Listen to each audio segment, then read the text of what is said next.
ওমর এত মানুষ, অথচ মৃত্যুর সময় ওমরের হাল শোনো। আখিরাতের ফিকির আমরাও করি, তারাও করেছেন।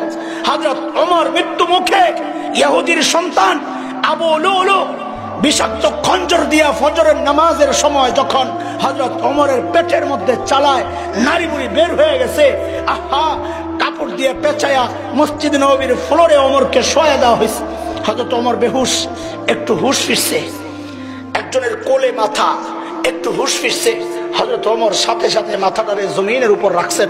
অর্ধ জাহানের শাসনকর্তা মাথাটা জমিনের উপর রাখছেন। জমিন কি পাকা? কথা বলে, টাইলস করা, মোজাইক কি ছিল? মাটি মাটি। হযরত ওমর মাথাটাকে জমিনের উপর রাখছেন, রেখে হযরত ওমর গালগুলা জমিনের সাথে এরকম ঘষতেছেন আর বলতেছেন, ওয়াইলুল লাকা ইয়া ওমর ইল্লাম ইয়াগফির লাকা রাব্বুক। ওমর, তোমার রব যদি তোমাকে ক্ষমা না করে তো তোমার জন্য ভয়ঙ্কর বিপদ অপেক্ষা করছে। ওমরের আখিরাতের এত টেনশন, আর আবু বকরের আখিরাতের টেনশন। হযরত আবু বকর নির্জনে চলে যেতেন দূরে, যায়া চিৎকার করে করে কাঁদতেন আর নিজেকে ধিক্কার দিয়া দিয়া বলতেন, ইবনে আবি কুহাফা, ও আবু কুহাফার বেটা, তুই মানুষ কেন হইলি? তুই মানুষ কেন হইলি? গাছের পাতার দিকে তাকায়া তাকায়া আবু বকর কাঁদতেন আর বলতেন, ইয়া লাইতানি কুনতু ওয়ারাকা, আমি যদি মানুষ না হইয়া গাছের পাতা হইতাম তাহলে তো মালিকের সামনে আমার দাঁড়াইতে হইতো না।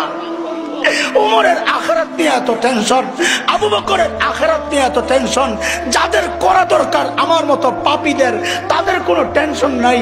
চেহারার দিকে তাকাইলে বোঝা যায় না মানুষটার আখিরাতের ফিকির আছে। কেন রে ভাই? কে তোমাকে গ্যারান্টি দিল যে তোমার মৃত্যুর যন্ত্রণা হবে না?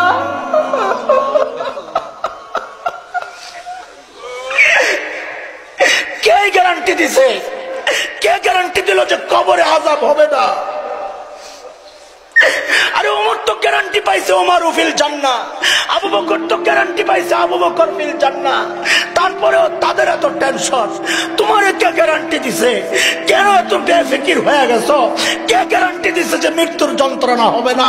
কে গ্যারান্টি দিছে কবরের আযাব হবে না?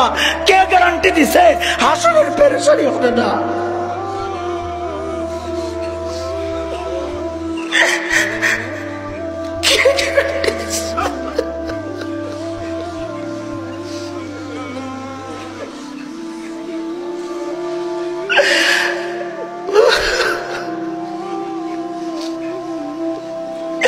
কে গ্যারান্টি দিল রে ভাই যে আমাদের জাহান্নাম থেকে মুক্তি পাওয়া যাবে? কে গ্যারান্টি দিচ্ছে? কেন এমন অবস্থা হয়ে গেল?